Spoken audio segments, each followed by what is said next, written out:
تبعات هذا الحكم اليوم على عملكم؟ برحب بحضرتك والاخ الكبير العزيز السفير عرابي طبعا. شكرا يا فندم. شكرا. لا الحكم حضرتك يعني طبعا انا مش راجل ولا مستشار ولا في القانون، ولكن الحكم متوقع، بس متوقع متوقع من زمان، من اول ما القانون كانوا بيعملوه واحنا كنا بنقول مش احنا بس الحقيقه، يعني ناس كتير قوي بما فيها وفقاء في الدستور من اول ما التلميحات طلعت على بدايه القانون قلنا في حاجه غلط، قلنا مش هينفع، قلنا بالعقل مش هتيجي، محدش سمع، قلنا طب اعملوا لجان واسمعوا. ناس كتير قوي قدمت مذكرات واحزاب قدمت مذكرات وغير احزاب عشان بس القصه ما تبقاش ماشيه كاحزاب، لا انا بتكلم على العموم، المهتمين اساتذه دستوريين عملوا مذكرات ان الكلام ده مش هيبقى دستوري، ما حدش سمع. ناخد بالنا برضو ان احنا بنتكلم دلوقتي على الحكم اللي طالع على الفردي. على الفردي فقط.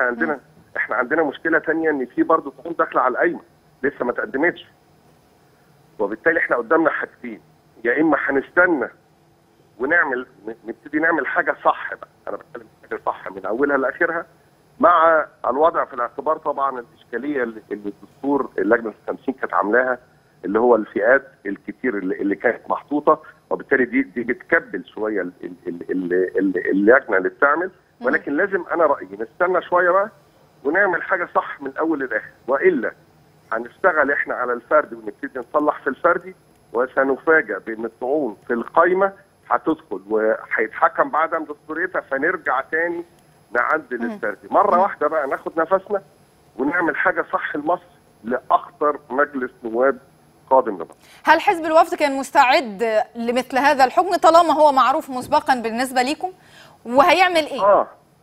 لا احنا مستعدين لان احنا متخيلين اللي هيحصل، مستعدين اكتر كمان لو القوائم حصل فيها طعون. احنا شايفين برضو ان القوائم الاسهل فيها برضو هيبقى في عدم دستوريه.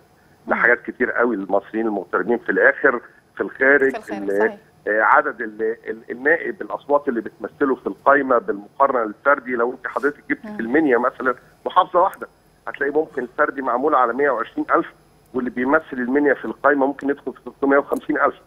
اللي اقصده لا الوم اللجنه طبعا عليها بعض من اللوم، ولكن هي كانت مكبله بعمليه الكوتا اللي موجوده في الدستور، ولكن حلها كان ممكن يبقى بشكل افضل كتير.